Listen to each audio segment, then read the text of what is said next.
Remember, China had a 996 culture. Is that something India needs to learn from? Or should India instead learn from China's mistakes? We're going to take a look. We'll have lots of experts on the show to break it down for us. Also, since it's Friday, our celebrity guest this morning is going to be Tahir Raj Bhasin. He's cracking it from Bollywood to OTT. His latest ventures got him a lot of praise online as well. We sit down with him to understand his secret sauce to success. And after that, we bring you the entertainment lowdown of the week. The big story that we broke yesterday right here on the show. Saif Ali Khan was attacked. There was an intruder at his residence. All the details there. We also bring you other information. So Allu Arjun granted a travel nod. Obviously, this is amid the continuing drama around the Pushpa 2 case. Blake and Baldoni, Blake Lively and Justin Baldoni, the ongoing legal case very much continuing. Remember, he's now suing both Blake Lively and her husband Ryan Reynolds.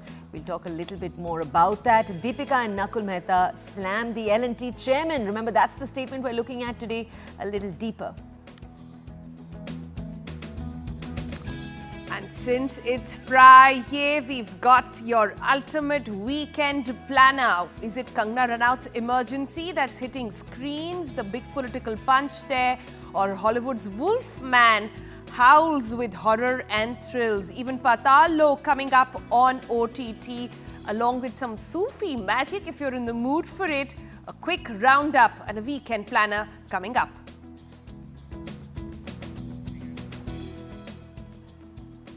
All right, our first story today. How many hours should India work to catch up with developed nations like US, Germany, and maybe even beat China?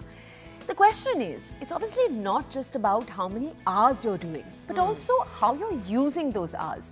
Remember, there's a statement just a few days ago that caused quite a bit of controversy coming in from the L&T Chairman. It was a comment about the need for a 90-hour work week. Before that, you had Narayana Murthy saying that a 70-hour work week was needed. And both of those comments have stirred a lot of debates and raised an essential question. Should India be working longer hours? Is that actually the need of the hour, especially if we say that that's what it's going to take to get the country forward? Or are there other parameters that a nation should be looking at to measure its success? So we thought we'd take a look at the data. Let's dig in.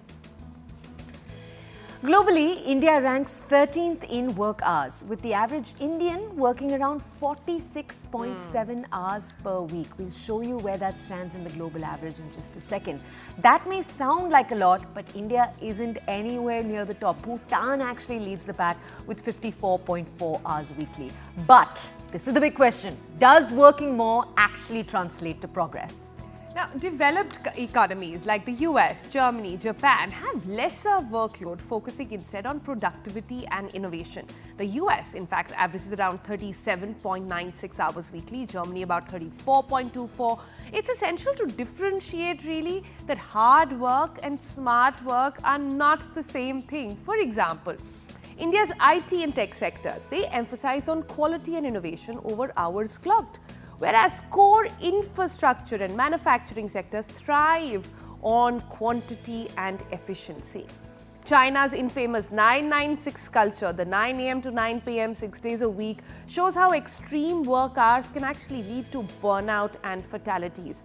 China has also now declared the 996 culture is illegal. That happened in 2021.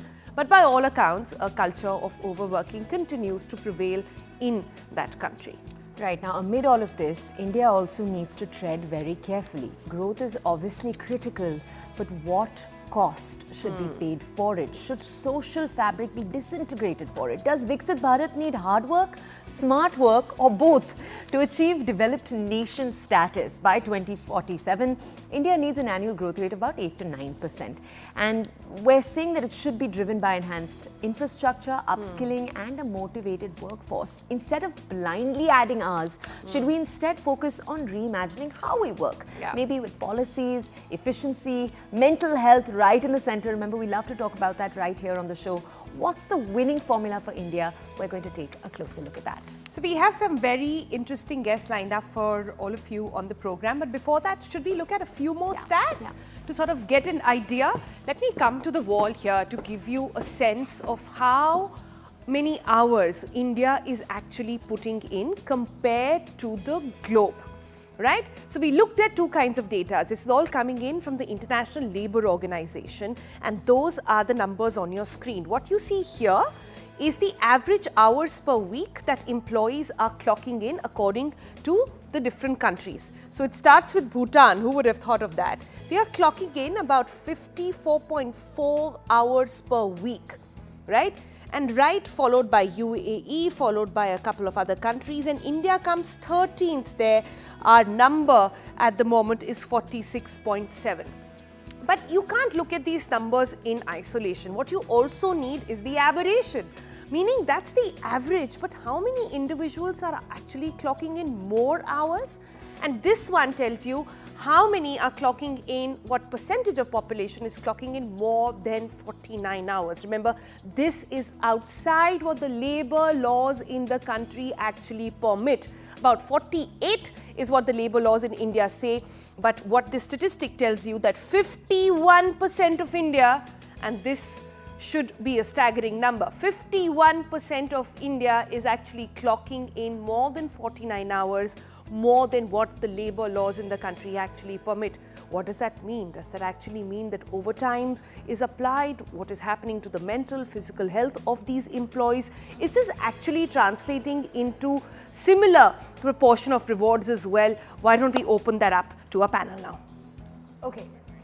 So, Sonal, just to understand this a little deeper, let's bring on to the show some guests who can explain it to us. First, to break it down for us, we have Mahesh Vyas. He's the Managing Director and the CEO of the Centre for Monitoring Indian Economy, CMIE. He's a senior economist, and he'll be breaking down all of this for us. After that, after discussing this with him, we'll go over to our second guest. So, Mr. Vyas, thank you for joining us here on the show this morning. Can you first just break down for us, what is the history of amount of hours worked? Why has this become a measure that we use at all? I know that there's a Stanford study that actually said that productivity falls sharply after 50 hours. At 55 hours, that work is not worth counting. So when did work hours become the measure we go by? Well, it's not a very often used number. So this is, let's say that we can make a construct of what will lead to the economy to grow, the GDP to grow, our incomes to grow. We can think of three factors in that. Since you're using numbers very nicely, I can say one of them is the number of people actually employed. So if you have one person working 46 hours per week, and if you have two people working 46 hours per week, you get twice as much. So India employs, according to us, around 425 million people. Okay, and that's one thing. You multiply this 46 hours per week to get one kind of an aggregation, and then for each person working, you got to see how much output does he generate. He works 46 hours, but how many rupees worth of GDP or income does he generate? So there are three factors: number of people employed, number of hours worked per person employed, and amount of output that each person generates. You multiply these three and you get the income as a whole. Now, as you showed, India is pretty high on the number of hours worked. You know, we are 13th rank, as you showed. We are higher than the global average. 51% or more of them are working more than the minimum or max that the ILO says, and even India says. So we are, in a sense, overworked already. So this is not an indicator to look at if you want to increase our production. But you know what?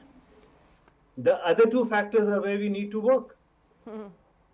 We have 425 million people employed, which translates into what we call as the employment rate, which is how much percent of all the people who actually can be working, people more than 15 years of age, and that number is just 40%. Yeah. 60% of the people are not engaged in any employment work. The global average is 60%. Okay, the global average is 60%. India is 40%. So we have a massive headroom over there to increase our GDP to become as big as many other countries are in terms of per capita GDP if we just say that 400 should become 600 million. Right. But Mr. Okay, so Vyas, that's one. That's one. Let me complete. Yeah, go ahead. The second thing is, what is our productivity? So India generates of the order of $8.5 per week worked. China produces 15. US produces 80. So you see the headroom? From 8.5, if we push this productivity up, we gain a lot. So we require more people to be employed, and we require to increase their productivity. Making them work hard at low productivity is just getting it completely wrong. And I can come more on how we can increase the productivity, but I'll stop here for now. Yeah. No, that's a brilliant nuance that you bring in, Mr. Vyas. But maybe we're not even tapping into the workforce where work is not calculated, like women, etc., where how they contribute to the GDP, how they contribute to, that's just not factored in any of these. But I have a slightly different question. You know, when I look at this statistic, it tells me that an average Indian is not meeting the labor law number. They're still about 46, which is less than 48, right? Yes. But 50% are doing more. Now, what does this tell me? That not everybody is working hard, but there are some people who are working very hard and others not so much. So, this average doesn't seem to be telling the India story. There is an overworked population then? Yes, there is. So there is huge difference in the way people work in India, and mind you, only around less than 25% of the workforce is salaried employees who work for places like Larsen and Toubro and Infosys and so on and so forth. A majority of them, nearly half of them, around 45% or so, are working in farms. There are no work hours over there. If it is raining, it's good for the farmer, but he doesn't have to go and work during all the rainy days. He has to work only during the sowing days. You may have unorganized sector, people working in informal sectors, where daily wage laborers will work when jobs are available. So it's not that everybody is going to work 9 to 5 in the morning, they can work 996. We can't do that. We have a very low formal employment system. Therefore, the variation is very large. Most of them are self-employed people who will work 12 hours because they cannot make ends meet otherwise. And then you have a lot of senior government officials who are working very hard, but a very large part of the lower rung, which is hardly working. So there is huge divergence in the amount of work put in by people. Mr. Vyas, can you tell us, some economists have argued that the China path is not a path that India should want to go down in the first place. China specializes in, for example, manufacturing. That's not a world that India wants to be number one at. So looking at Chinese numbers are not correct. What do you think of that, and what do you think the India dream should look like? I think India should look at what the opportunities are for itself. We learn from what others do. We learn from the Western world. We learn from the Southeast Asian countries, and we learn from China as well. So everyone offers some lessons to us to learn, and then we make the best of what is possible for us to do. So what does India have? What are India's competitive advantages? We have a large workforce. We have a comparative advantage in terms of low wage rates. So exploit both these. We also have a very large natural resource, huge arable land, fairly large amount of mineral resources. We can work in IT as well as in manufacturing. We just need to get our engineering right and deploy all the resources that India has been so lucky to have. We have a great demographic dividend. What does the demographic dividend say? We have the world's largest youth population today. Employ them. Give them productive work, and India will become a rich country. We are not employing them, and that is the problem. It is not making those few people, 20% or so, who are in the salaried employee class, to make them work longer hours. That's not making it right. Yes. I think that's put it very, very well. Mr. Vyas, before I let you go, one has to ask you, the narrative being built is that this is a generational divide. There were the baby boomers, the generation of Mr. Narayana Murthy and perhaps Mr. Subramaniam, who felt that working long hours was the way to success. And then there is the current generation which says, I have AI, I have IoT, I don't need to work those hours, I can actually put my mind to something else. Are we largely fighting a generational shift over here, or just based on development, which way do you think the world will move? Well, these are, let's call it, growing pains. So we have people who have worked really very hard in their younger times, built great companies like Mr. Narayan Murthy and many others. People who worked in the the earlier years did did something very different. But that environment was different. Those conditions were different. And there can still be people who can work for 70 hours or 72 hours, etc., like Mr. Narayan Murthy is saying, but they will be the exceptional people. The average is where you deploy everyone. If everyone has to work 70 hours, 90 hours, then I'll tell you what, industry needs to provide them jobs. We have an 8% or more than 8% unemployment rate. Corporates today, and this is an important point I want to make, companies today are flush with funds, but they are not willing to invest into new capacities. If they do not invest into new capacities, they will not generate the employment. If they don't generate the employment, India will not grow. It is in their hands to deploy the money they have got to create more capacity than goad the current labor they have got to work in human hours. Wonderful. Mr. Vyas, thank you so much for joining us here on the show. Thank you for elaborating so beautifully on the nuances to this. It's not about India needing to work longer hours. It's about more people working, those hours that they're working, being more productive. Mr. Vyas, thank you for joining us. We have another guest with us to provide us with perspective here on the show. Shruti Swaroop is with us. She's the author of Microaggressions at the Workplace. She's also an HR advisor and an entrepreneur. Shruti, thank you for joining us here on the show. Shruti, there's another aspect to this entire discussion that we're perhaps not looking at. Longer work hours and the fallout that takes place when you have those longer work hours. So we've talked a little bit on this show too about Japan, for example. The fact that a country now has to introduce new measures to make sure that couples have enough time, right? Couples have enough time with each other. So that can often be the fallout of long work hours. In India, with the social fabric that India has, do you think longer working hours could ever be a possibility? Firstly, good morning and thank you for having me here. We are already doing quite long working hours. As we were just having a discussion earlier, 51% of India is working outside the average working hours.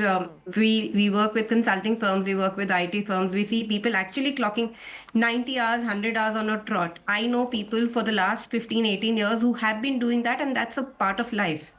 So, it's just taken and it's accepted that you have to put in long working hours. I remember back in 2004, 2005, the conversation was, if you're not putting in those hours, you're not adding value, which has now resurfaced. So will it work? Given the social fabric, I think it's working very well for the last so many years. Should it work, I think, is the question we need to start asking ourselves, which we are right now. I think if you want to have a happier life, we need to stop somewhere. Okay. So, Shruti, since you come from an HR background, I have to ask you the hard question here. I don't think a lot of people would mind working long if they were compensated in the same proportion. A lot of people, especially those in the startup, when they put in those hustling hours, they have an equity. They have stake in the company, and that's what drives these founders to make them work a particular way. And a lot of it comes from within as well. Do you think the problem is there? The mismatch between expectation of hours and the money that they get in return? So two things, and I'm going to get slightly philosophical here. Yes, when you see people working those 80 hours or 70 hours or 90 hours that we are talking about, you do see people who feel happier doing those hours and they are more comfortable doing those hours, especially in the first 5, 7, 10 years of their career, because you see the money coming in, right? That quick conversion of money to material goods. You're buying the best house around. You're able to afford the best car. You're able to do your investments. And people today want to earn quickly and then take a retirement by the time they're 35, 37, so that they can spend time with their family.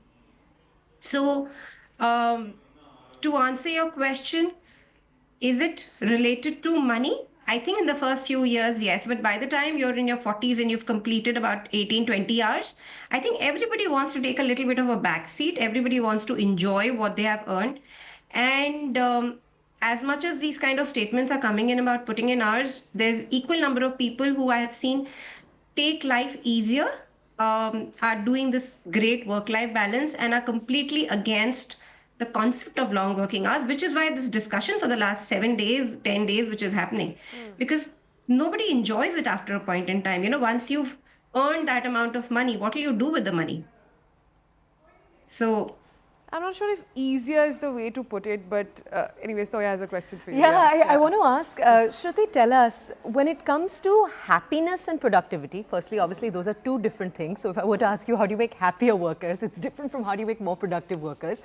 But it's clear from our previous discussion with Mahesh that that is an area where India can grow in when compared to other countries, and perhaps it's a more interesting, more important area for India to look to grow in. So tell me, Shruti, I want to ask you, when you take a national perspective, what are the biggest changes Indian companies, Indian workplaces need to make to have happier workers and more productive workers? there's a good trend we've seen is flexible working hours, which has come in. And that kind of gives people the time to spend by themselves. In India, one of the things we don't have is that we don't have a mindset of abundance, where we are saying, okay, let everybody get what they want. And then as long as people are putting in the quality of work, productivity is fine. So as you very rightly are saying, there's a difference between happiness and productivity. I believe if people are happy, people will be productive any which ways. And to give people that happiness, we need to have flexible working hours. We need to be able to let people do things at their space.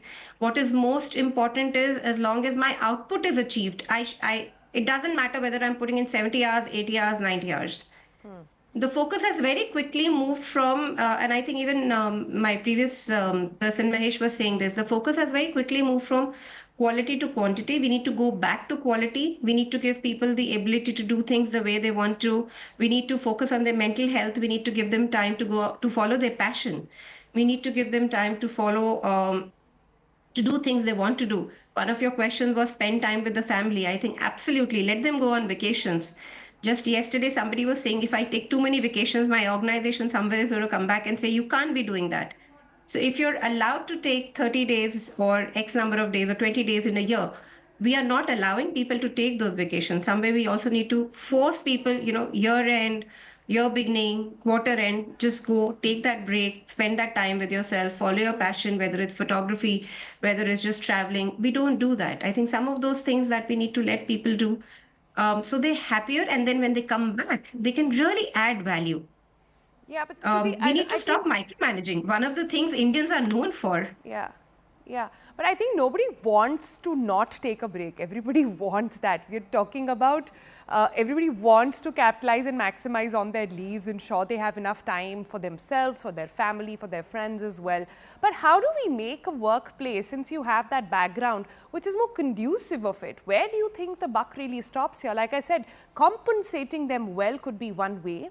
Giving them flexibility could be the other. But when we talk about changing office cultures, what's the starting point? You're right. Nobody wants not to take a vacation. But those subtle things that happen at the workplace that make you believe that if I take a break, someone somewhere is going to question, which we call microaggressions. Very subtle things. Somebody will ask you, when are you coming back to work? And you say, well, I'm, after my vacations, I'll come back on, say, the 13th of January. Oh, okay. I thought you're going to be back on 6th. Now, that's a very, very simple thing to ask, but you're subtly telling the other person that I was expecting you to be back at work earlier. And now it's a very unspoken stress on me that, okay, the organization expected me to be back. So maybe it's the culture. So culture is made by the leaders. Culture is made by people who've created the organization, the hours they keep. If you're going to be working 24/7 and telling people, I want you to work that, everybody will believe that. Very subtle behaviors. So I think it's the responsibility of the owner, the founder, the CEO to say, I am working that because I have a stake in the organization. I think um, Namita said this from MCure very nicely, that when we go IPO, the person who gets the maximum wealth is the founder. If you want your employees to work as hard, make them a part of the wealth generation, make them, give them the same rights Yes. as you are getting as a founder. But I want Make to... them believe that they own. Can I ask you, Shruti, our discussion today, obviously, and this is partly because you specialize in this area, we've talked a lot about white-collar jobs, which are a smaller sector when it comes to this discussion. This discussion is in India-wide. So, because I loved the point that you brought up, that it's so important to make people feel responsible and give them a share of the pie, a piece of the pie. What does that look for people who aren't in structured jobs? What does that actually look like? People who are in the blue collar workers or unorganized sector, sadly, their conversations, and we do so much work with them, the conversations are still around survival. The conversations are still around safety. Of course. Their conversations are still around ensuring, okay, this money and this job is necessary for me to run my family. I've had people come to me saying, you're doing a session on gender, you're doing a session on inclusion and posh and all of that. I still need my job. So honestly, for them, all of this doesn't really matter, because what is important is I am getting my money, I'm able to run my house. And that's where we are missing the point, and that's where some people are milking that situation. Because at the end of the day, if Shruti wants a job, Shruti has to run a house, she will do whatever number of hours you're asking her to do. Yeah. And that's a sad reality. All right, we'll have to leave it there. Shruti, Sarup, thank you so much for joining us with that. But key takeaways, Toya, really, right? If you look at the graphic as well, it tells you that not everybody in India is working as hard. There is a certain section which is killing themselves. And these are largely metro-driven people. These are people who are in corporate offices. And that's where the question really has to be asked. And that's where those hard changes have to be made. I just think just even coming to know that this is the wrong metric, frankly. We keep talking about it, but it's the wrong metric. Let's head into a quick break. On the other, we hope that was illuminating for you, though. We're going to head into a quick break. On the other side, we bring you more. We're switching back to the Friday mood. We're bringing in Tahir Raj Bhasin. He's revealing his personal and professional mantras, and we're going to tell you a little bit more about his story and what's there in the world of entertainment on the other side.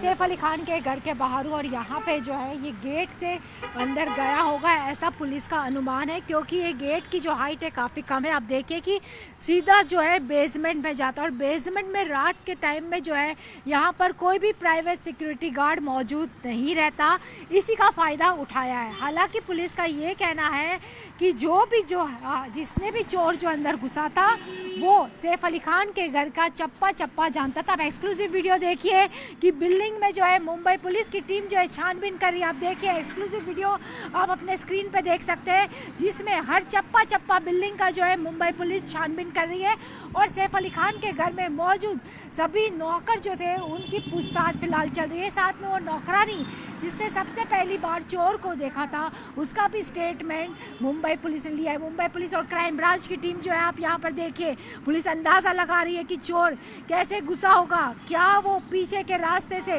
ऊपर की तरफ गया है या नहीं। आप देखिए exclusive video अपने स्क्रीन पर देख सकते हैं, जिसमें मुंबई पुलिस की टीम जो है इस बिल्डिंग का चप्पा चप्पा छान रही है। साथ में ही जो सीसीटीवी बिल्डिंग में करीब 24 सीसीटीवी है उसकी भी छानबीन जो है मुंबई पुलिस ने की है। हालांकि जांच में अभी तक पता उनको नहीं लग पाया है कि चोर एग्जैक्टली कहाँ से अंदर घुसा था और कहाँ से वो भागने में कामयाब हुआ।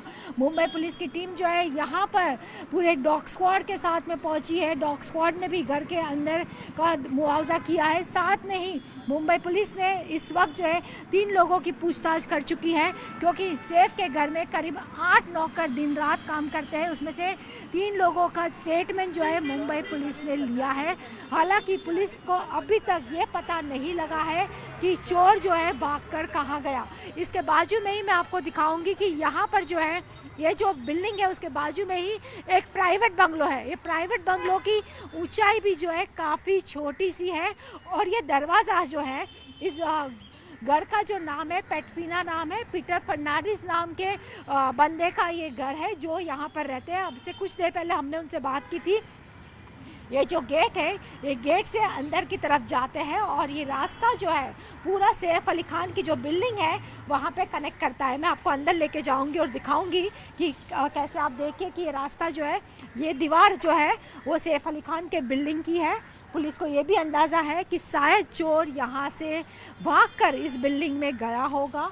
मुंबई पुलिस की टीम जो है यहाँ पर भी आई है, छानबीन की है और ये बंगलो ठीक बाजू में है, सैफ अली खान की बिल्डिंग के बाजू में 12वीं मंजिल पर जो है सैफ अली खान रहते हैं। हालांकि ये जो बिल्डिंग है वहाँ पर सिर्फ 6 परिवार ही रहते हैं।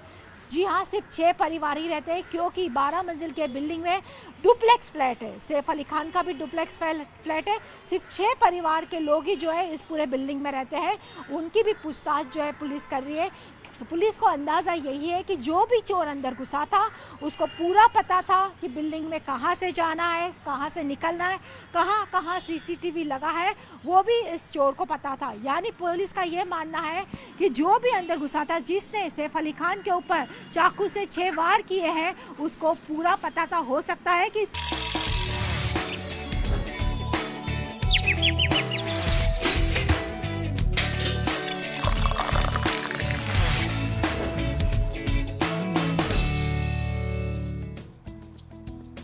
Welcome back, and it's time to take you through our person of interest.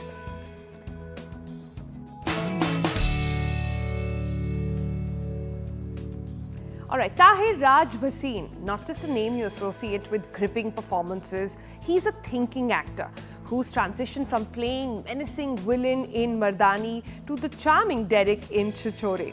With his articulate mind and carefully chosen projects, Tahir is a modern, versatile actor appearing not just on camera, on the big screen, but also on OTT. Today we're going to dive into the mind of this performer, explore his journey, his process and the lessons he's learned along the way. Let's hear it straight from him as he joins us here on the show. Tahir, thank you for joining us early in the morning for the Breakfast Club. You've played diverse roles, right from the antagonist in Mardani to the endearing character you played in Chichore. How do you approach such varied characters and almost find authenticity in each portrayal that you do? It's been an incredible few years. I feel like it's just a very interesting time to be an actor because it's a time when you can be doing both film as well as the OTT at the moment. And I had a very unconventional debut as the antagonist, or as the character got labeled as an anti-hero in Mardani. And for those unfamiliar, like an anti-hero is someone who is presented, looks, walks and talks like a hero, but there's something in the writing and in the plot that gives him just a little bit of edge that makes the audience feel like he's in the gray. And then from an unconventional debut like that, the objective always was to try and do as diverse parts, because in this industry, if you tend to get too repetitive, then it gets very easy to be slot in one kind of part. And then after Mardani came a fascinating film called Manto with Nawazuddin Siddiqui that was directed by Nandita Das. And soon after that was a film called Chichore, which has really been loved by the audience. And it's one of those rare examples in an actor's career where you get like critical acclaim and box office success at the same time. And there was, of course, like the iconic film 83, where I got to play the role of Sunil Gavaskar.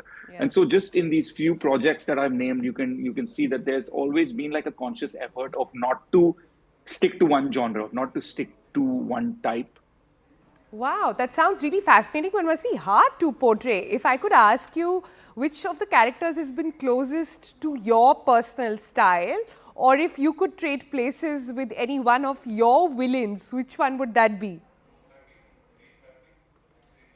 It would have to be Derek from Chechore, just because I feel like there was something very beautiful in the moral of that film, where it was like it doesn't matter what the end result is; it's the journey that counts. And I feel like towards the end of that film, the character understood that. So I would be interested in seeing how he goes on to live the rest of his life. And most recently, just because of the kind of love that the show has got. Vikrant in Ye Kali Kali Aankhein, just because I feel like he needs a little someone who drills a little sense into him in life. So if I was to exchange places, I would do things a little differently and would have the freedom to do it my way rather than what's on the script.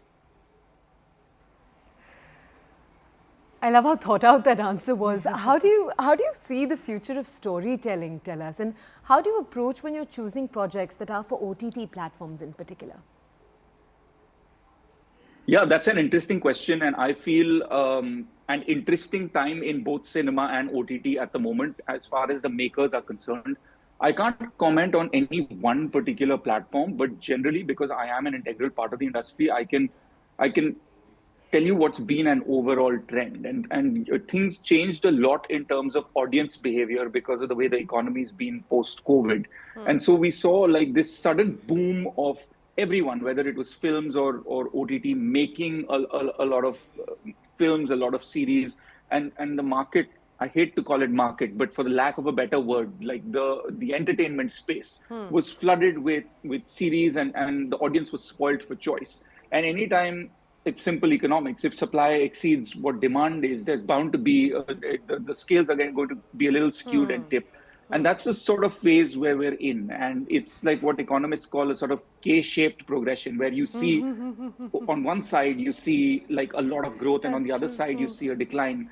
The interesting thing from the artistic point of view is I feel like whenever there is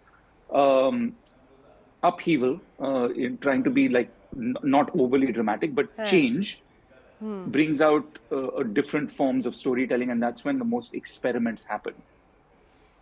Tahir, that's a great synopsis and a great understanding of what's happening with the industry at the moment. You do come across as somebody who's been thinking a lot about it. But tell us, was acting always the first career choice? How did it come to you? How were the struggle days?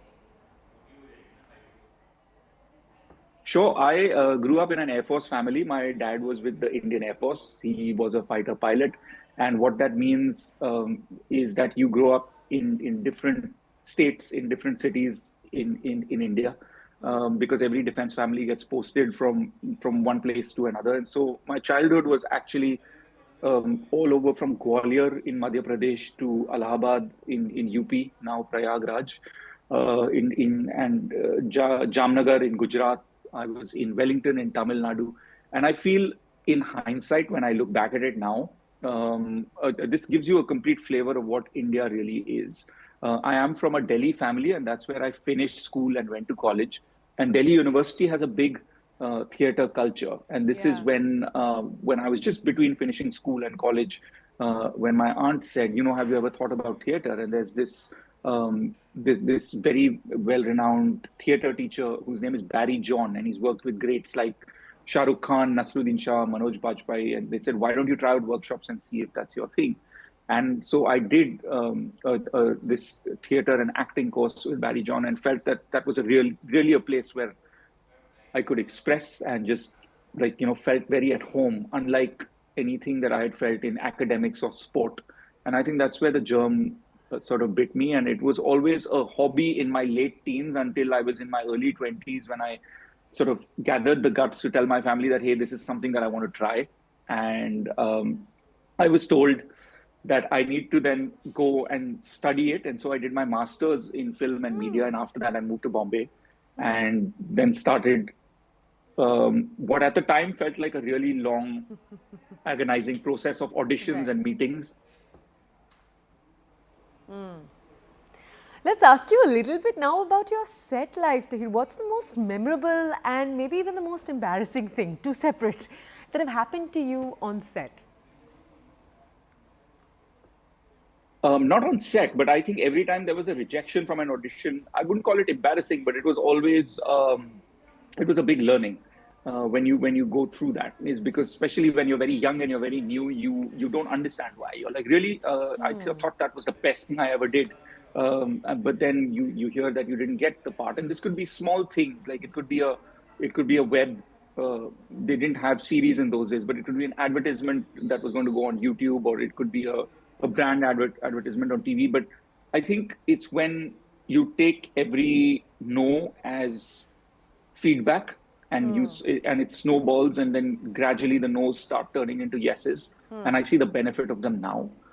My biggest high point I would say is when Mardani released, is because you do your debut film and you do it with give it everything you've got, and by this time in Bombay you learn that never, I mean, give it your best, but never have too many expectations out of one thing, because you don't know which way it's going to go. It's there are too many variables.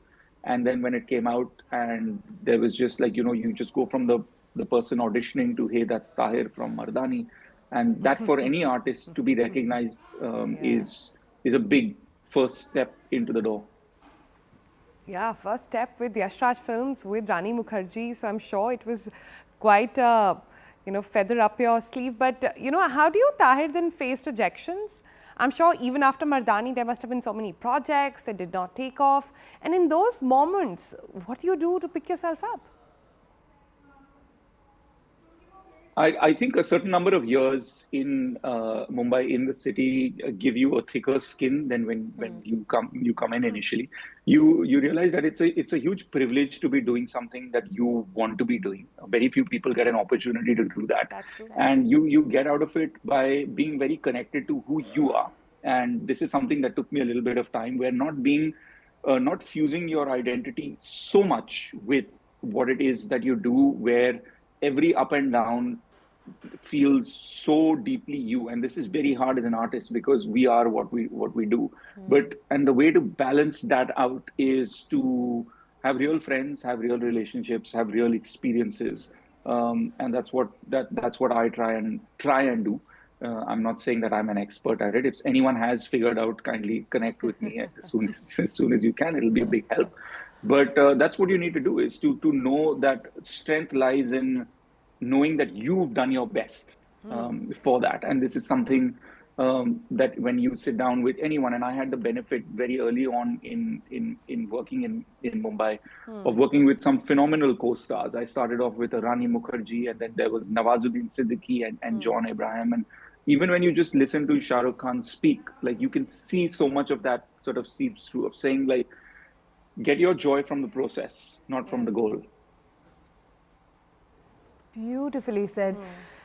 Tell us, if we just take a little bit of a break from this discussion, what are your passions outside of acting? Passion points. Wow. I mean, I love to travel.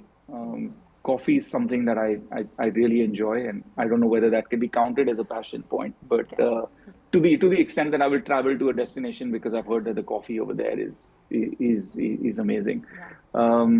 Reading, and I love spending time with friends, and and even when I do travel, I think like solo travel is something that appeals to me more than going in like large groups of friends. Nice. All right, so Tahir, as we wrap up, last couple of questions. One on how you can inspire the other aspiring actors who don't come from the fraternity as well. What are your tips of anybody who might be starting out now? Sons makes me sound like a veteran. I would like to assure people that I'm still very relatively new. Several sons you've seen, I don't know whether like seeing too much in the industry is somewhere where I would slot myself. But I would just say to anyone who's just come in, because I would consider myself senior in that regard, would just be patience and self-compassion.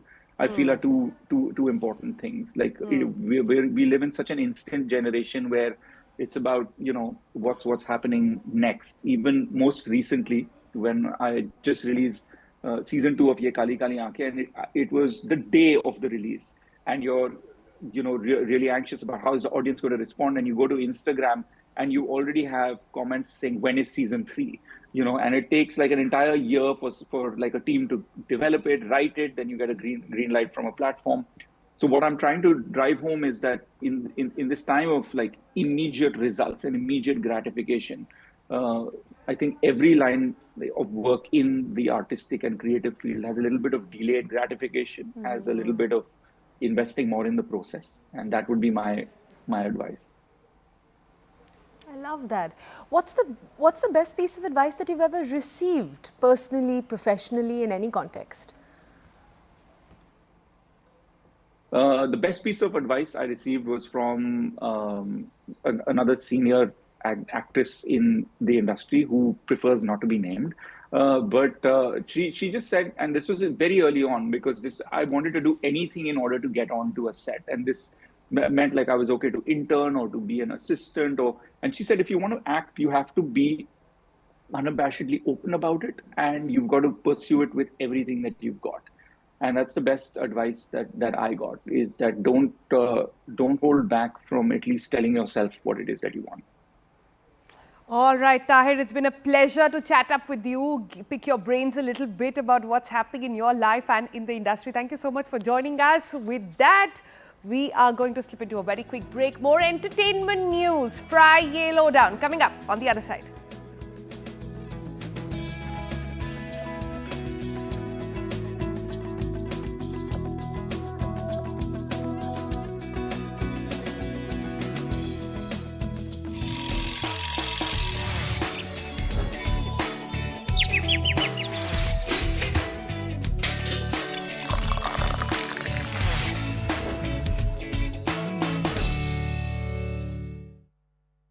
My dad has won a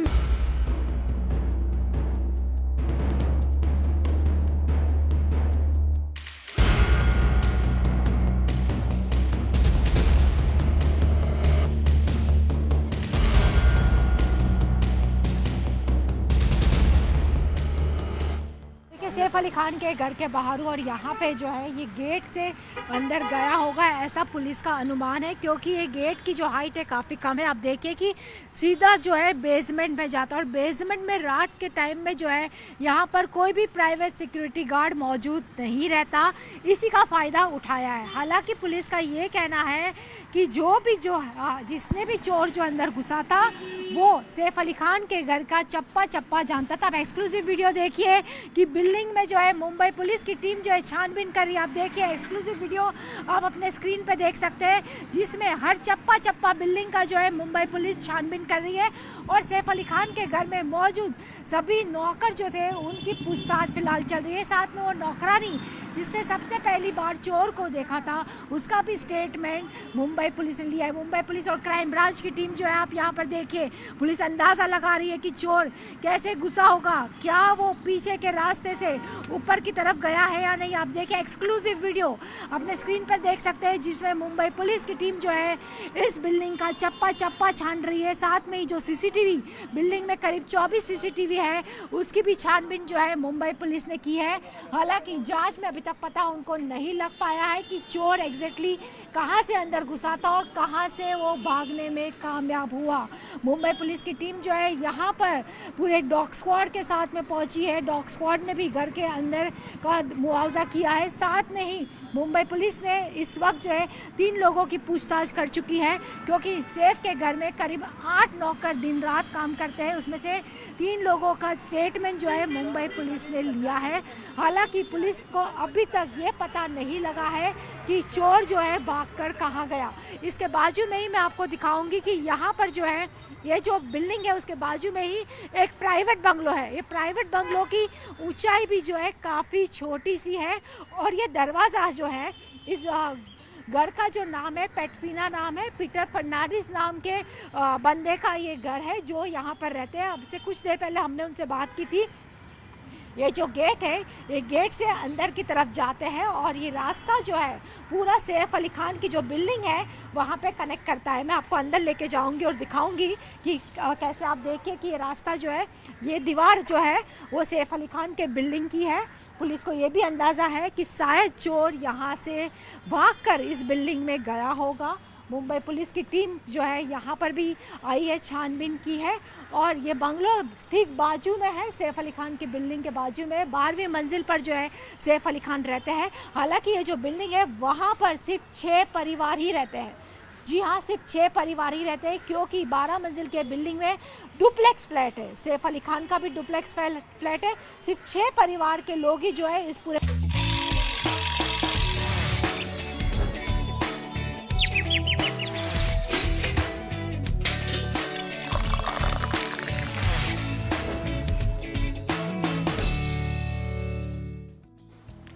Welcome back. This is the Breakfast Club. Let's take you very quickly to stories that are taking place not just in India but also across the world. First up, we take you to the Maha Kumbh 2025, where Swami Ram Shankar Maharaj, famously known as Digital Baba, redefines spirituality with a modern twist. He's departing from the traditional image of saffron stains often spotted with tongs. He strides confidently with an Apple iPhone 16 Max Pro, an Apple 2024 MacBook Pro and a tripod. And as you can see, microphones is online present. It boasts 336,000 followers on Facebook, 29,000 on YouTube, and it's made him stand out among everyone who is gathered in Prayagraj.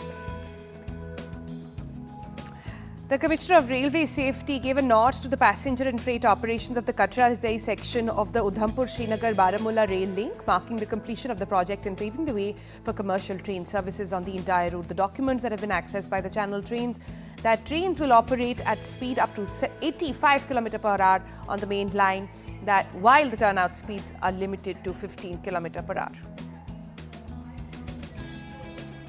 And next we take you to Spain, where narrow cobblestone streets of a Spanish village were lit up by numerous bonfires on Thursday as horses and their riders prepared to celebrate the annual Las Luminarias festival. A few thousand people gathered in a village, this is northwest of Madrid, to watch over 100 horses jumping across roaring flames and thick clouds of smoke in a purification ceremony. A dancing underwater dragon wows tourists in Thailand in gearing up for the Lunar New Year. 4 divers performed the dance at the Sea Life Bangkok Ocean World Aquarium, surrounded by sharks and other fishes, offering a unique spectacle to welcome the Year of the Snake.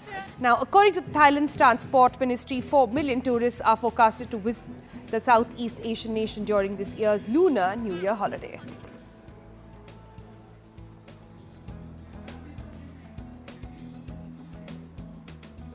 All right, taking you now from stories that are taking place across the world, we take you now to the world of entertainment, where it's been a very, very hectic week for those who are in Bollywood and celebrities. The scary Stressful incident, as well. the terrifying, frankly, incident that we broke for you yesterday at Saif Ali Khan's Bandra residence, Allu Arjun and the Pushpa 2 controversy. And the controversy doesn't just end there. Even through Hollywood, what's been tangling in the legal web, the entertainment lowdown of the week. Here's everything you need to know.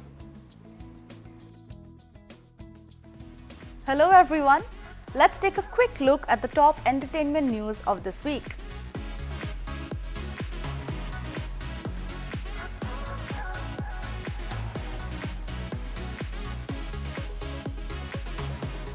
In a shocking turn of events, there was an attempted robbery at Saif Ali Khan and Kareena Kapoor Khan's Bandra residence. He was stabbed multiple times and had an injury on his arm, for which he underwent a procedure at Leelavati Hospital. According to police sources, when the incident took place, all family members were in the house, including wife Kareena and sons Taimur and Jay. Reacting to it, Junior NTR took to social media and stated that he's rather shocked and saddened with the episode involving his Devra co-star. Pooja Bhatt, on the other hand, urged Mumbai police to curb the lawlessness and increase their presence in Bandra. In a big development in the Pushpa 2 stampede case, the Namapalli court in Hyderabad has granted several relaxations to Allu Arjun. Apart from being exempted from appearing at the police station every Sunday, he has also been granted permission to travel abroad now. But amid all of this, the Telugu superstar was recently also grilled by the Hyderabad police in connection to the case. Police officials claimed that he was asked to leave the theatre on December 4, but he refused, which later resulted in a stampede. The actor has not reacted to this claim as of now. Disney, Marvel Studios and Marvel president Kevin Feige have now been dragged into Blake Lively and Justin Baldoni's case, where the former accused Justin of sexual harassment on the sets of It Ends With Us. As per reports, Justin is demanding that they preserve all documents related to Ryan Reynolds' portrayal of Deadpool and Wolverine. According to Justin's legal team, Ryan's portrayal of Nicepool in the film was a direct jab at the director, and that the request for document preservation is connected to his anticipated claims against Ryan, Blake and others yet to be named. The Academy of Motion Picture Arts and Sciences has delayed the Oscars nominations announcement amid Los Angeles wildfires. It will now virtually take place on January 23rd. The Oscars nominees luncheon also stands cancelled. The inferno, now raging for more than a week, has directly impacted several Academy members. In fact, reports state that the Academy Awards 2025 is likely to be called off too. However, the official Academy Awards ceremony, led by Tom Hanks, Emma Stone, Meryl Streep and Steven Spielberg, is monitoring the situation in Los Angeles to make a final decision. Deepika Padukone has expressed her shock amid the ongoing debate sparked by remarks made by L&T Chairman S.N. Subramaniam. Shocking to see people in such senior positions make such statements. #mental health matters, said the mental health advocate. Shortly after, TV actor Nakul also expressed his stance on the L&T chairman's words, referring to his addressal as ridiculous behavior by boomer generation. Further unversed, the controversial comments about workplace culture included advocating for a 90-hour work week. That's all for this week. See you soon. Hello everyone, welcome back to Thank God It's Friday, your TVC breakdown of what to do this weekend, no matter where you are in the country. First up, after much anticipation, Kangana Ranaut's directorial debut, Emergency, hits theatres today. In this politically charged drama, Ranaut steps into the role of India's former Prime Minister Indira Gandhi, chronicling a turbulent chapter of the nation's history. The film also stars Milind Soman, Anupam Kher, Shreyas Talpade and Mahima Chaudhary. And next we have Azad starring Ajay Devgan, which introduces two fresh faces, Ajay's nephew Aman Devgan and Raveena Tandon's daughter Rasha Thadani. Set against the backdrop of pre-independence India, this film weaves a tale of freedom, loyalty and a mysterious black horse central to its thrilling narrative. And for fans of Hollywood, Wolfman reimagines classic werewolf lore with terrifying jump scares and a gripping atmosphere. Critics are calling it a masterclass in horror. And in re-releases, Ram Gopal Verma's cult classic Satya is back in theatres. The 1998 crime drama, co-written by Anurag Kashyap and Saurabh Shukla, redefined the gangster genre with its gritty storytelling and unforgettable performances, especially from Manoj Bajpayee. A must-watch for those who missed it the first time. And if you prefer staying in, here's what's new on the OTT. First, Patal Lok returns with Season 2 on Amazon Prime Video. Jaideep Ahlawat reprises his role as a relentless cop tackling a high-profile murder case, but this time unraveling secrets in Nagaland. And for a change of pace, watch I Want to Talk on Amazon Prime Video again, starring Abhishek Bachchan, this poignant film about a father-daughter relationship one had last year. And on Apple TV Plus, we have Severance. With its second season, the surreal workplace drama deepens its mystery with more twists, and critics say that it will blow your mind. And finally, I Am Kathalan streams on Manorama Max. This Malayalam techno thriller follows a college student whose attempt to win back his girlfriend drags him into a dangerous web of revenge and consequences. And if you're looking to step out, here's what will boost your dopamine this weekend. Comedians Gaurav Gupta and Kanan Gill are live this Sunday in Lucknow and Delhi respectively, with Kanan wrapping his year-long tour across Bengaluru, Chennai, Hyderabad and Mumbai. And if music is your vibe, A.R. Rahman brings a night of Sufi magic to Geo World Garden in Mumbai. Expecting mesmerizing compositions paired with stunning visuals and lighting for an unforgettable experience. And finally, for Bengalurians, Comic Con India returns for its 12th edition. Dive into a weekend of comics, anime and pop culture as creators from Tinkle to Marvel share the stage. It's a celebration of fandom you won't want to miss. especially as attendees put all their efforts into detailed cosplay. And well, that's it from my side. I'm Kaveri Gupta signing off. See you next Friday for more. Ciao.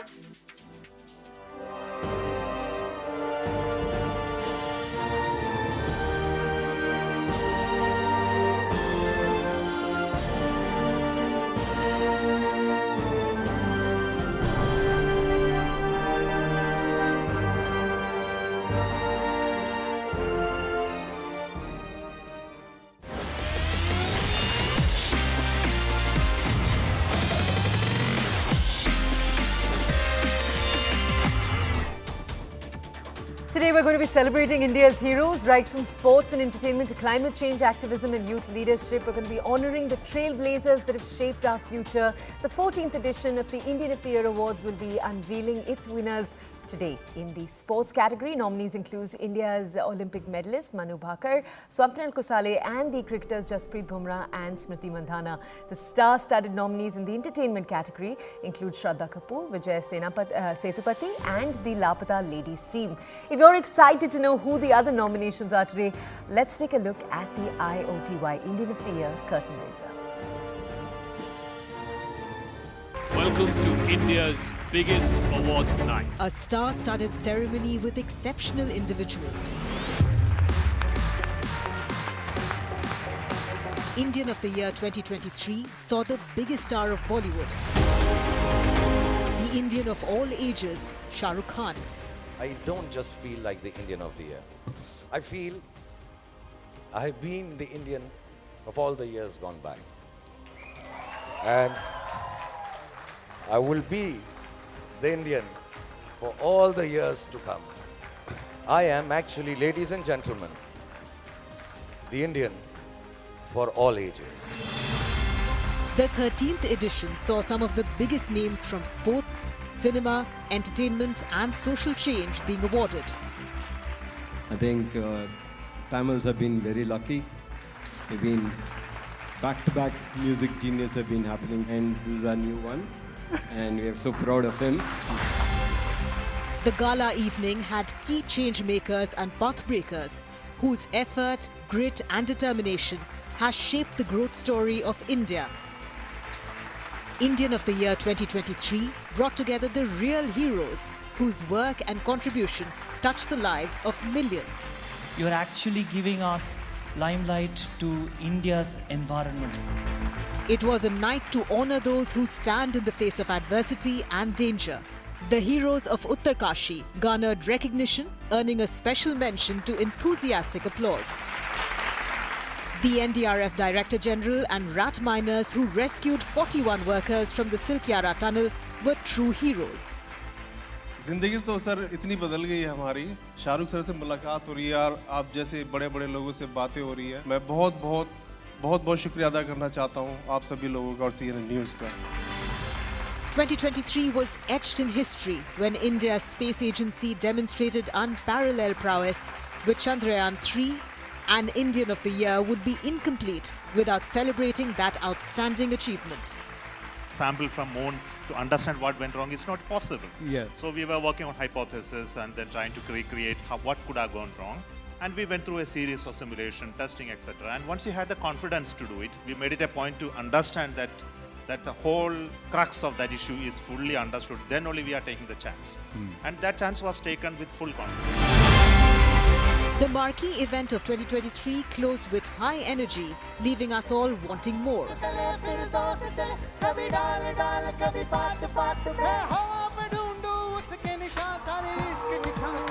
And this year, Indian of the Year 2024 promises to be bigger and better.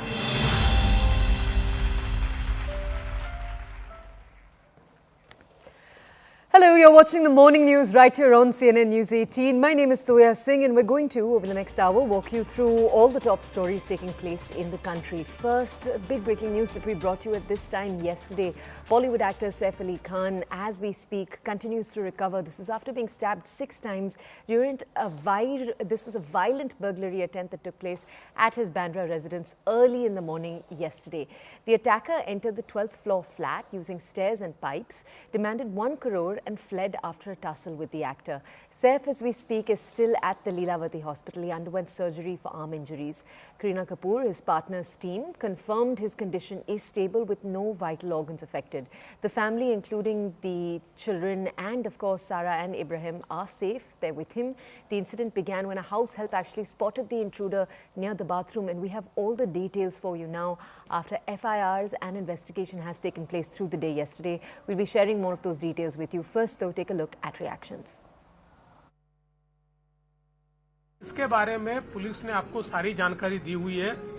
ये किस प्रकार का हमला है, इसके पीछे क्या है, किस प्रकार की मंशा से ये हुआ, ये सारी चीजें आपके सामने आ चुकी हैं. सर्वात सुरक्षित मुंबई आहे, पण केवळ त्या घटनांमुळे मुंबई असुरक्षित आहे असं म्हणणं हे याकरता योग्य होणार नाही की याने मुंबईची प्रतिमा देखील खराब होते, पण ते अधिक सुरक्षित राहिलं पाहिजे या दृष्टीने निश्चित सरकार प्रयत्न करेल. Okay, to bring us more details, our colleague Anshul Singh joining us live this morning from outside the Bandra police station. Anshul, tell us first, I understand that yesterday evening the nanny's FIR was filed. We have those details and it sheds a lot of light on what took place in the half an hour when this incident took place yesterday in the morning. Can you tell us all of the details? Well, yes, the investigation has already started from the side of the Mumbai police, and the FIR is based on the statement that has been given from the nanny. And in that statement, she has very clearly stated that at approximately 2 a.m. In the night, she initially saw a shadow outside the washroom, and initially she thought that this could actually be Kareena Kapoor, who might have come to see her younger child. But she eventually grew suspicion and eventually moved out of the room to see that the attacker then pounced on her and then eventually demanded an amount of ₹1 crore from her and said, give me 1 crore and I'll go away from here. And at that point, Saif Ali Khan came down from the 12th floor to the 11th floor where this entire tussle broke out, and Saif Ali Khan was stabbed 6 times by a sharp object. And what we are being told that there was a piece of the sharp object that was stuck to his wound, and that has now been taken out safely. The doctors at Lilavati Hospital have told CNN News 18 that the condition of the superstar is absolutely safe at this point in time, but he has been kept in ICU under observation for the next 2 days, which means by tomorrow he will be kept under observation inside the ICU, and then if the condition improves more, then he will be shifted to a ward inside the Lilavati hospital itself. But yes, a massive incident happening over here, and the investigation has started, but more than 24 hours has passed. The Mumbai police has still not been able to track down the accused or find anything about his whereabouts at this point in time. Anshul, the big reaction that has come in has been a question around the security in this building, with many asserting that the building had very, very high security because of some important offices located in that same building, some residences in that building. So security was top-notch. How then did this take place? We understand that it's possible that the intruder was related or knew someone who worked inside or was possibly working on the house himself. But still, how did he bypass the security at this time? Well, if you see the kind of details that was used by the intruder to actually enter inside the house, that actually tells that someone from the inside might be helping him, or the intruder might have visited inside the building before, because initially the investigation that has been done by Mumbai police, what we are being told that he used the staircases and the pipes that were outside the building to climb on the 11th and 12th floor where the residence of Saif Ali Khan was.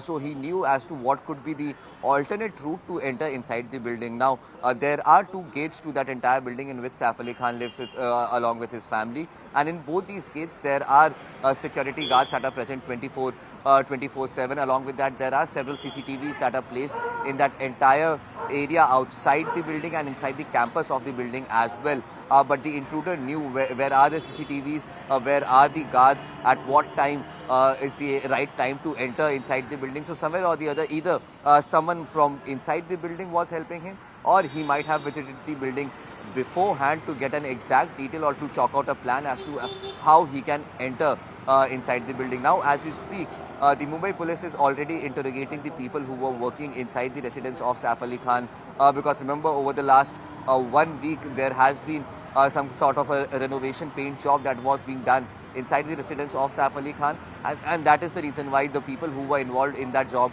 they are also now being questioned The Mumbai police is trying to figure out if at all any one of them might have helped the intruder in initially giving the entire blueprint of the building and as to what are the locations through which he can enter into the residence of the building. This is something that is being looked into. But yes, a massive manhunt has been launched from the side of the Mumbai police.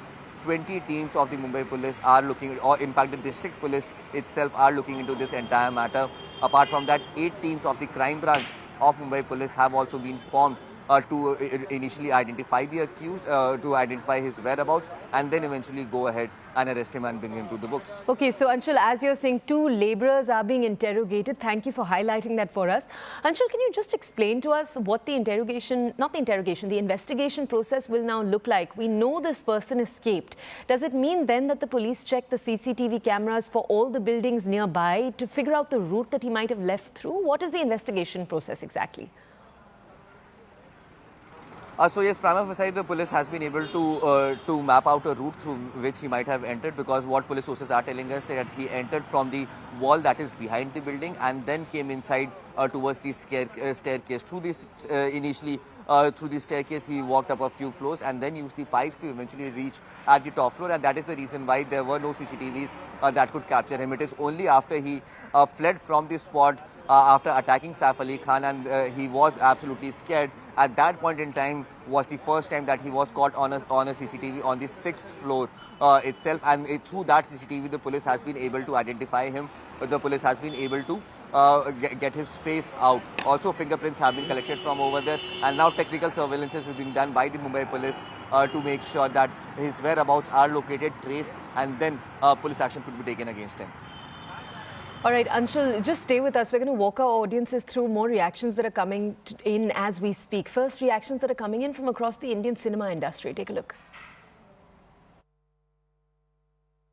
ये बहुत ही गंभीर और दिल दहला देने वाली घटना है। ताज्जुब की बात यह है कि जिस बिल्डिंग में वो रहते हैं वहाँ सिक्योरिटी बहुत ही सक्षम है। तमाम सुरक्षाओं के बावजूद वो हमलावर कैसे पहुंचा फ्लैट के अंदर। सैफ जवान है अभी, वो इस हमले से बच गए, इस जानलेवा हमले से बच गए, लेकिन शायद कोई दूसरा होता तो ना बच पाता। तो सवाल ये है कि ये सिर्फ चोरी थी या चोरी के पीछे जान लेने के इरादे से वो चोर इनके घर में दाखिल हुआ था, और दाखिल हुआ था तो कैसे हुआ था। ये बहुत ज़्यादा अनफॉर्चुनेट है and all my prayers are with them. ये बहुत ज़्यादा अनफॉर्चुनेट है and all my prayers are with them. Okay, reactions coming in from across the industry, but that's also as politics continues to take place around this. The AIMIM, other political parties questioning the crumbling law and order situation in Maharashtra, asking how an incident like this took place in an area that is supposed to be one of the state's poshest and most safe. Take a look. Bollywood में Bandra famous है क्योंकि यहाँ पे काफी सारे film star रहते हैं, और यहाँ पर आए दिन इस तरह की घटना होना ये साफ दिखाता प्रशासन का टोटल फेलियर है।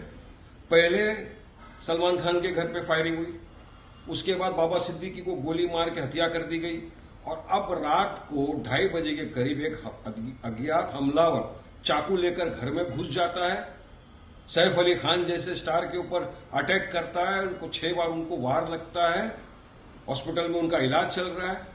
तो ये किस दिशा के अंदर जा रहे हैं? तो हमारा सरकार से निवेदन है कि फौरी कार्रवाई की जाए और उनको अरेस्ट किया जाए, सख्त सजा मिले ऐसे लोग जो इस तरह की हरकतें करते हैं।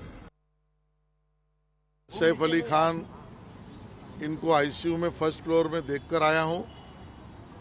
वो आराम फरमा रहे हैं, आराम की जरूरत भी है। 6 अलग अलग प्रकार की वुंड्स यानी जख्म उनके शरीर पर है।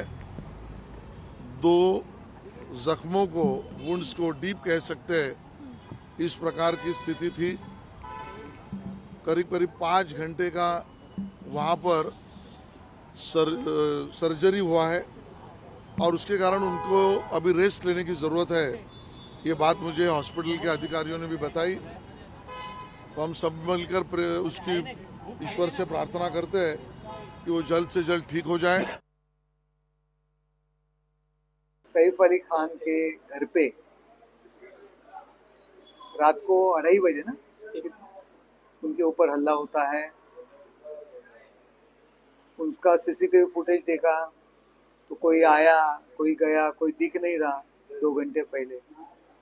पुलिस जांच कर रही है, जो कोई हल्लेखोर होगा उसको पकड़ लेंगे। और ये पूरा इल्जाम गृह खाते पे, राज्य सरकार पे लगाने के कोई जो बोल रहे हैं वो क्या मौका देखते हैं क्या? मौके पे चौका लगाने के लिए कुछ भी हो जाएगा तो सरकार के ऊपर डालने का, सरकार को दोषी पकड़ने का, ये अभी पुराना तरीका है।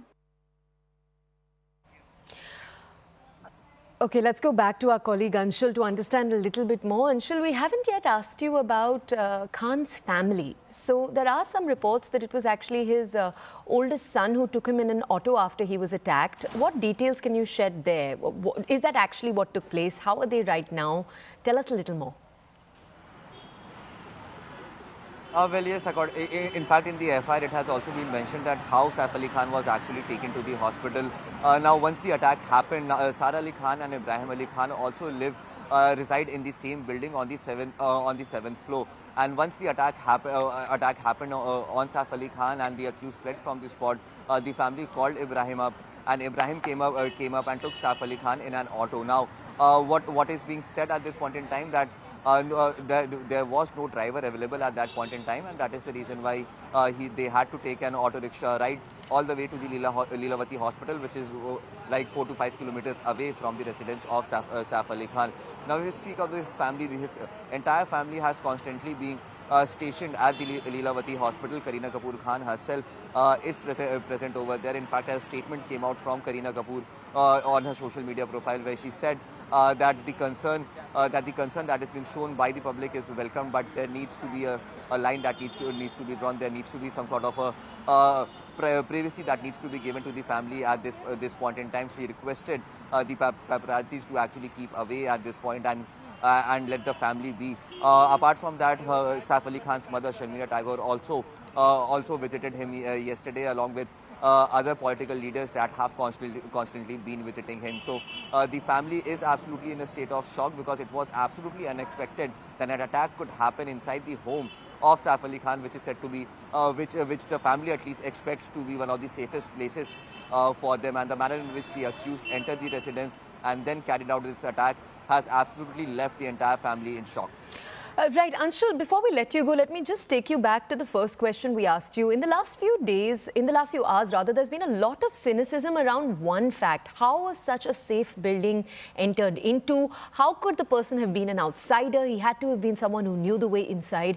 When it comes to answering that key, crucial question that's perhaps causing the most questions, what are the definitive statements, the definitive details the police have given us? So the police is still looking for a definitive action in this entire matter. The police is still not clear as to what could have been the exact route. A route has been designed from the side of the police through which they are expecting that this route could have been used, because the accused has not been caught in any of the CCTVs while he was entering inside the building, which means and this is what the police believes, that the accused knew the exact locations of each and every CCTV that is placed over there. The accused knew the alternate route to enter inside the building and to reach Saif Ali Khan's house without using the staircase. And this is something that could have been done either either the accused has carried out a recce inside the building several times before carrying out this entire crime, or someone from the inside who might have been working over there, or who might have been part of Saif Ali Khan's staff, might have informed him that this could be an alternate route through which you can enter the house, because without prior knowledge, the movement that was shown from the side of the attacker was so precise that there are very limited evidences that the police has been able to gather. The only piece of evidence that the police has is a CCTV while the accused was running away from the building, and the second is the fingerprints that have been picked up by the forensic department of the Mumbai police from the residence of Saif Ali Khan. The name of the accused is still not clear. The police has still not been able to find out the name of the accused and his exact whereabouts, but his face has come on that CCTV, and through that CCTV the police is trying to gather intelligence as to if at all the accused work for any particular gang, or any particular organization that commits such crime, or was he a standalone individual who might have done something something like this? So this is something that is being interrogated, that is being looked into from the side of the Mumbai police. But yes, no massive headway has been made by them over the last 24 hours. The accused is still at large, and it is still unclear if the accused is still in Mumbai or might have crossed the borders of Mumbai, or at this point might have crossed the borders of Maharashtra as well. Anshul, thank you. Anshul continues to cover this story, bring us updates from Bandra. As you can see, he's covering the story in Maharashtra. He'll give us details through the day on it. Okay, right now we're going to head into a quick break. And as we let you go, we do want to tell you, CNN News 18 is going to be felicitating and celebrating the Indians of the Year, the Indians who in various fields have contributed by taking our country one step forward. We are honoring Indian of the Year 2024 today in the evening.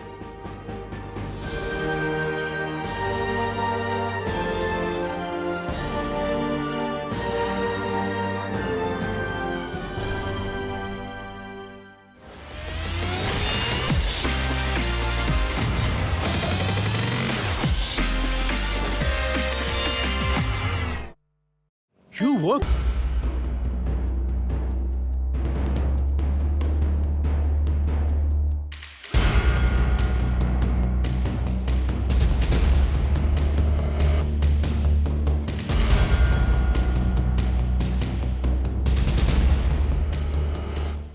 Saif Ali Khan के घर के बाहर हूँ और यहाँ पे जो है ये गेट से अंदर गया होगा, ऐसा पुलिस का अनुमान है, क्योंकि ये गेट की जो हाइट है काफ़ी कम है। आप देखिए कि सीधा जो है बेसमेंट में जाता है, और बेसमेंट में रात के टाइम में जो है यहाँ पर कोई भी प्राइवेट सिक्योरिटी गार्ड मौजूद नहीं रहता, इसी का फ़ायदा उठाया है। हालांकि पुलिस का ये कहना है कि जिसने भी चोर जो अंदर घुसा था वो सैफ अली खान के घर का चप्पा चप्पा जानता था। अब एक्सक्लूसिव वीडियो देखिए कि बिल्डिंग में जो है मुंबई पुलिस की टीम जो है छानबीन कर रही है। आप देखिए एक्सक्लूसिव वीडियो आप अपने स्क्रीन पे देख सकते हैं, जिसमें हर चप्पा चप्पा बिल्डिंग का जो है मुंबई पुलिस छानबीन कर रही है। और सैफ अली खान के घर में मौजूद सभी नौकर जो थे उनकी पूछताछ फिलहाल चल रही है। साथ में वो नौकरानी जिसने सबसे पहली बार चोर को देखा था उसका भी स्टेटमेंट मुंबई पुलिस ने लिया है। मुंबई पुलिस और क्राइम ब्रांच की टीम जो है, आप यहाँ पर देखिए, पुलिस अंदाज़ा लगा रही है कि चोर कैसे घुसा होगा, क्या वो पीछे के रास्ते से ऊपर की तरफ गया है या नहीं। आप देखिए एक्सक्लूसिव वीडियो अपने स्क्रीन पर देख सकते हैं, जिसमें मुंबई पुलिस की टीम जो है इस बिल्डिंग का चप्पा चप्पा छान रही है। साथ में ही जो सीसीटीवी बिल्डिंग में करीब 24 सीसीटीवी है उसकी भी छानबीन जो है मुंबई पुलिस ने की है। हालांकि जांच में अभी तक पता उनको नहीं लग पाया है कि चोर एग्जैक्टली कहां से अंदर घुसा था और कहां से वो भागने में कामयाब हुआ। मुंबई पुलिस की टीम जो है यहाँ पर पूरे डॉग स्क्वाड के साथ में पहुंची है। डॉग स्क्वाड ने भी घर के अंदर का मुआवजा किया है। साथ में ही मुंबई पुलिस ने इस वक्त जो है 3 लोगों की पूछताछ कर चुकी है, क्योंकि सैफ के घर में करीब 8 नौकर दिन रात काम करते हैं। उसमें से 3 लोगों का स्टेटमेंट जो है मुंबई पुलिस ने लिया है। हालांकि पुलिस को अभी तक ये पता नहीं लगा है कि चोर जो है भागकर कहाँ गया। इसके बाजू में ही मैं आपको दिखाऊंगी कि यहाँ पर जो है ये जो बिल्डिंग है उसके बाजू में ही एक प्राइवेट बंगलो है। ये प्राइवेट बंगलो की ऊंचाई भी जो है काफ़ी छोटी सी है, और ये दरवाज़ा जो है इस घर का जो नाम है पेटफीना नाम है, पीटर फर्नांडिस नाम के बंदे का ये घर है जो यहाँ पर रहते हैं। अब से कुछ देर पहले हमने उनसे बात की थी। ये जो गेट है ये गेट से अंदर की तरफ जाते हैं और ये रास्ता जो है पूरा सैफ अली खान की जो बिल्डिंग है वहाँ पे कनेक्ट करता है। मैं आपको अंदर लेके जाऊँगी और दिखाऊँगी कि कैसे। आप देखिए कि ये रास्ता जो है, ये दीवार जो है वो सैफ अली खान के बिल्डिंग की है। पुलिस को ये भी अंदाज़ा है कि शायद चोर यहाँ से भागकर इस बिल्डिंग में गया होगा। मुंबई पुलिस की टीम जो है यहाँ पर भी आई है, छानबीन की है। और ये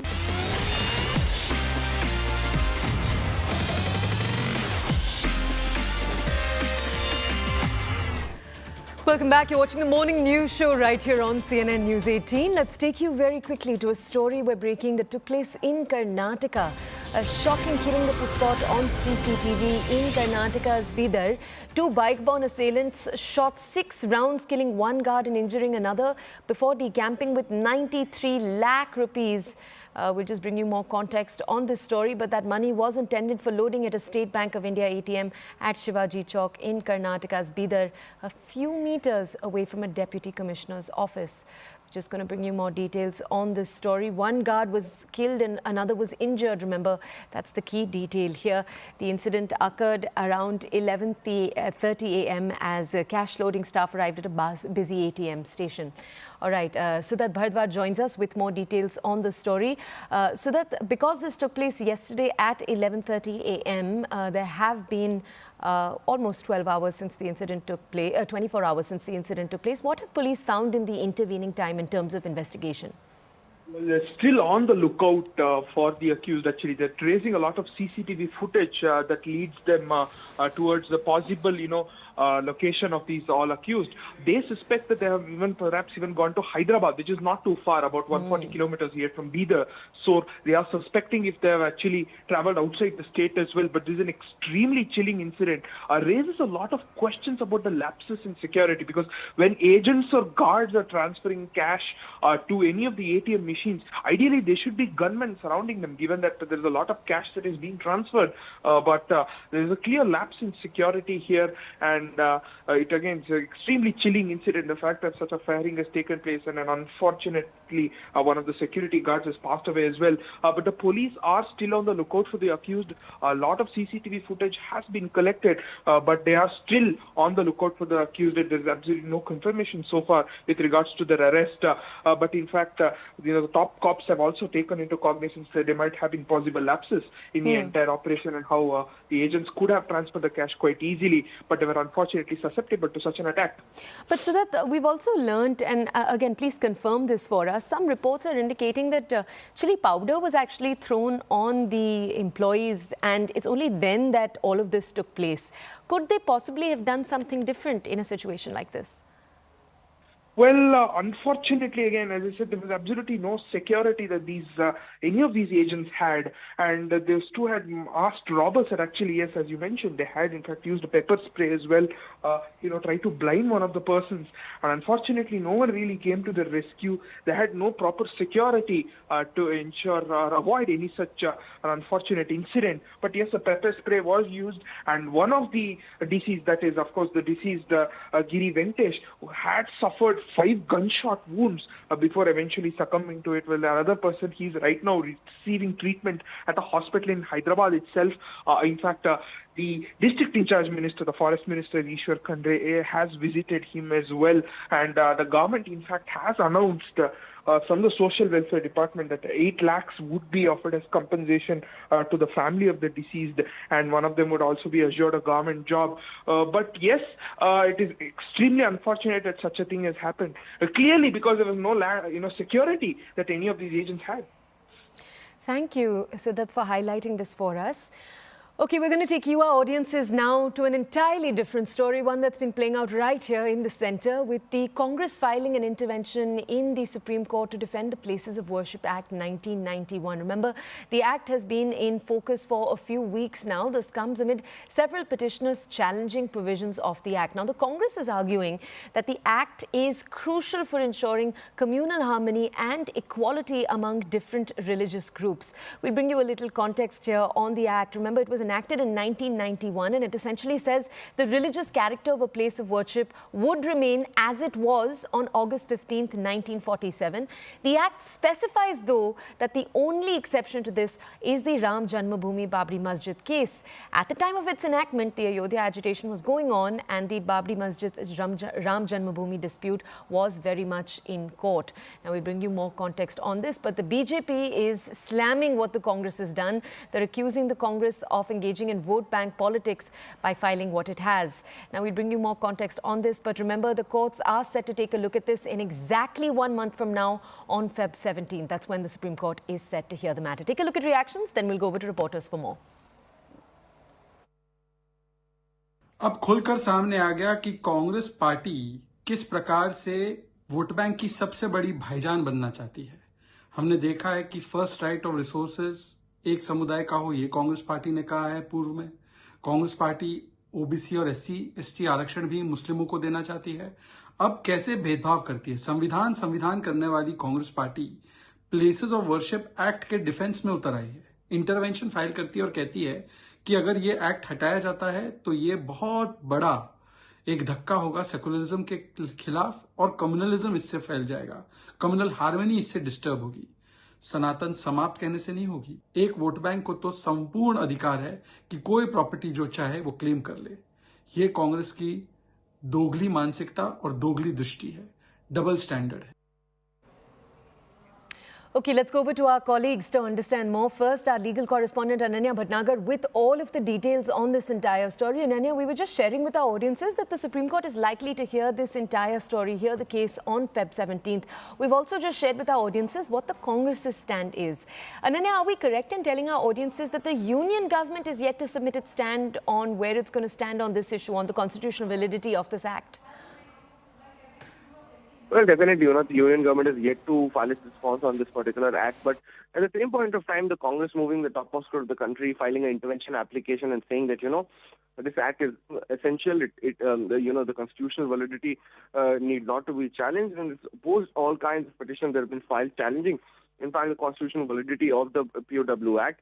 And this has sparked a political controversy rather than, in fact, a legal battle. But at the same point of time, while the BJP is accusing, in fact, the Congress of, hitting at the Hindus, the Congress party completely going on to say that, the Places of Worship Act, if it goes, it can hit the communal harmony in the country. How well does it play up before the topmost court of the country is something that we'll have to wait and watch for. But the Congress party also going on to say before the topmost court of the country that, it is such an essential act that it was a part of the Congress manifesto in 1986 as well. Ananya, thank you, and thank you for sharing those details. Our colleague Pallavi Ghosh also joins us to shed light on this story. Pallavi, we've shared with our audiences what the Congress has had to say about this entire story. We know that it was the party General Secretary K.C. Venugopal who'd actually filed the application. Can you just tell our audiences what the internal thinking around filing for this, pushing for this now was? See, the argument, Toya, which has been given by the Congress party, and they've been trying to get maximum support from the India bloc, is that this amendment is actually going to be dividing people again around religious lines, and there's going to be a targeting. I think the timing is also significant because Delhi elections have, as we know, round the corner, and they're around 11 to 12% of the minority vote bank which the Congress party is working at. So it's the minority plus a Dalit vote bank, and therefore the Congress feels that their vote share can go up to 10% in case these are the two vote banks which are moved. The Congress has argued when, and the whole Bharat Jodo Yatra and all of that of Rahul Gandhi has been on the ground, and he's been speaking about it, that the RSS and the BJP use religion for political means. They stoke the differences among the people, and the more the polarization takes place, the more it electorally benefits the BJP. That's the charge coming in from the Congress, and that's the thinking behind moving the Supreme Court as well. Thank you, Pallavi, for bringing us those details. Also, thank you to our legal correspondent, Ananya Bhatnagar, who joined us a little earlier.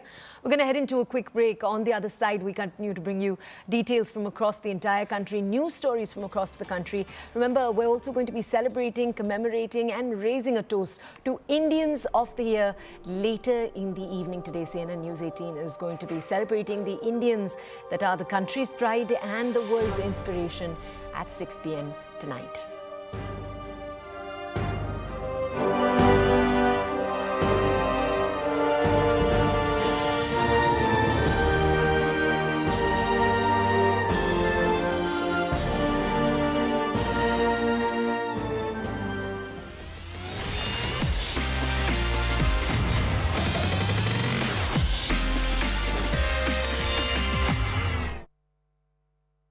MDH का kitchen की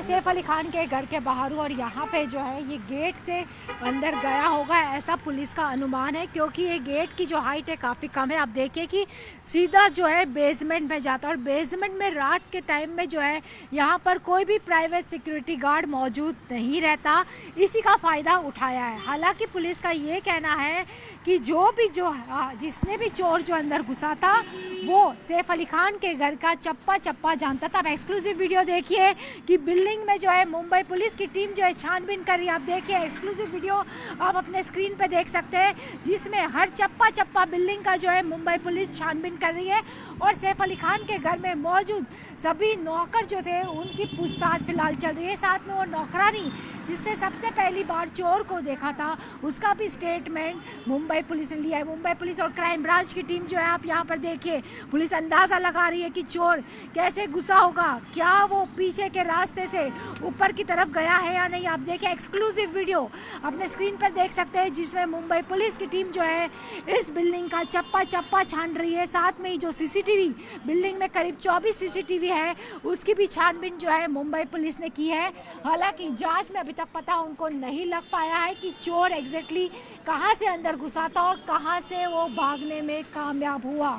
Mumbai police की team जो है यहाँ पर पूरे dog squad के साथ में पहुंची है। डॉग स्क्वाड ने भी घर के अंदर का मुआवजा किया है। साथ में ही मुंबई पुलिस ने इस वक्त जो है 3 लोगों की पूछताछ कर चुकी है, क्योंकि सैफ के घर में करीब 8 नौकर दिन रात काम करते हैं, उसमें से 3 लोगों का स्टेटमेंट जो है मुंबई पुलिस ने लिया है। हालांकि पुलिस को अभी तक ये पता नहीं लगा है कि चोर जो है भागकर कहाँ गया। इसके बाजू में ही मैं आपको दिखाऊंगी कि यहाँ पर जो है ये जो बिल्डिंग है उसके बाजू में ही एक प्राइवेट बंगलो है। ये प्राइवेट बंगलो की ऊंचाई भी जो है काफ़ी छोटी सी है और ये दरवाज़ा जो है इस घर का जो नाम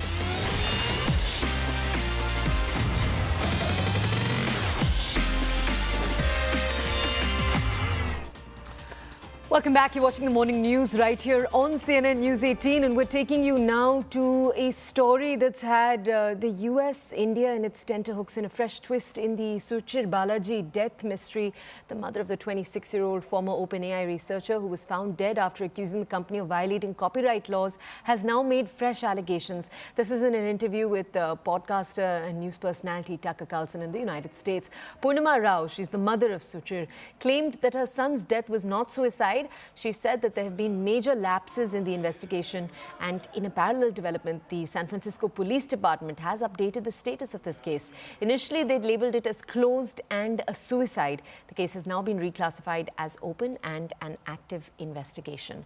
Now, of course, this continues to raise questions, and CNN News 18 has reached out to the San Francisco Police Department, raising pointed questions on this entire story, what it is that the medical examiner found in the process. And we'll have reporters joining us in just a second, but first we'd like to play out some of the details. He celebrated his 26th birthday on 21st November, the day before he died. What more do we need to give an account of his happy mood? Well, exactly. And if you at a certain age, you know people who've killed themselves, and typically, the suicide follows a morose period of isolation. The person's sitting alone in his apartment drinking. He died the night he came back from a camping trip with his high school and college friends. Yes. Yeah. Okay. Our attorney, he came to his apartment with us, and moment he inspected his apartment, he said he had fresh supplies ordered. He has so many packets unopened. This doesn't look suicidal at all. Okay, to get an overview of this entire investigation, our colleague Siddhant joins us to bring us more details. Siddhant, just highlight for our audiences, after what it is that the mother said on the Tucker Carlson show, what are the key pain points here, the key pieces in this entire story that don't fit, beyond the obvious, that it doesn't seem to be, according to the mother, a suicide? Well, the mother is making a lot of serious allegations. In fact, she has to say that there is a foul play to this death. So they have raised many doubts. In fact, when I interviewed them almost 15 days back, they raised similar doubts that how the investigation was concluded in just 40 minutes. The cops were in a hurry to declare it a case of a suicide. The fingerprints on the gun were not taken by the cops. The pen drive of Suchar Balaji, which had the information regarding how OpenAI is allegedly using the copyrighted data to train its systems. Also, the house was searched because the things in the house were not on the right places. So it appeared to the family and to the investigators that the house was searched ahead of his death. So there are a lot of serious doubts which family is raising, and all they want is FBI investigation into the matter. San Francisco police has watched up this entire investigation. In fact, this happened one day ahead of Thanksgiving in United States. Now, Thanksgiving is a very huge, is celebrated at a very huge scale in United States. Perhaps investigators also had to say that the cops must have to go home early, so they concluded the reason of the death in just 40 minutes without doing the proper professional investigation on the spot. So there are a lot of theories. Now the Congressman Bro Khanna has also joined the club. In fact, he spoke to the family of Suchar Balaji yesterday, and he is also now demanding FBI investigation into the matter. Okay, Siddhant, thank you for bringing us those details. Okay, we're going to move on from this story now to an entirely different one. Huge news coming in from the Middle East. After 15 months of war, 46,000 casualties, Israel and Hamas have reached a ceasefire deal. Israel and Hamas have reached a landmark agreement to cease hostilities in Gaza in exchange for Israeli hostages and Palestinian hostages. This breakthrough comes after months of intense negotiations that were facilitated by Egypt and Qatari mediators. The support of the US was obviously also behind this, with US President Joe Biden coming out and making a statement about it hours after. CNN News18 spoke to the Israel government spokesperson. Take a look at what they had to say. Phase 3 of this agreement talks about the reconstruction of in Gaza, rebuilding Gaza. Is Israel going to contribute to rebuild Gaza? Look, when it comes to the day after this war,